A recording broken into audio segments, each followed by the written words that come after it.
Memang ini suatu pertanyaan yang sering dilontarkan.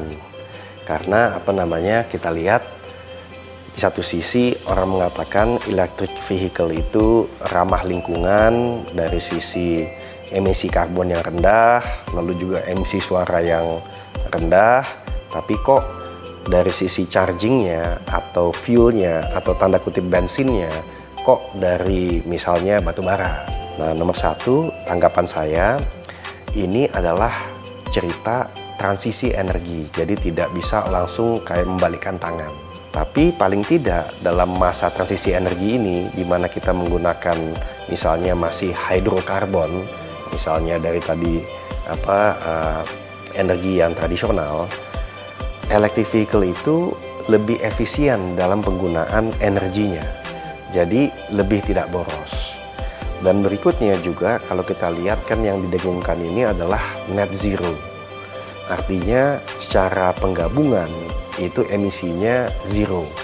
Karena itu namanya net zero. Nah, kita melihat bahwa paling tidak electric vehicle tidak menambah karbon emisi yang mungkin diciptakan sebelumnya dengan pembangkit energi untuk charging station itu. Dan tentunya nanti dengan teknologi untuk bisa carbon capture yang tadinya plus dari pembangkit listrik bisa dibuat menjadi negatif.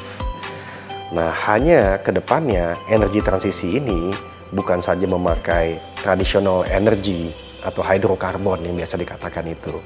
Tapi kayak di grup kami dengan misalnya Hilio, perusahaan kami juga fokus kepada energi baru dan terbarukan. Contohnya tenaga surya. Kami sudah mulai di beberapa tempat termasuk di Selayar bersama PLN, tapi kami juga melihat potensi yang selama ini dianggap tidak mungkin dalam skala besar, yaitu angin. Nah, kami melihat teknologi angin ini telah berkembang dan bisa menjadi salah satu solusi.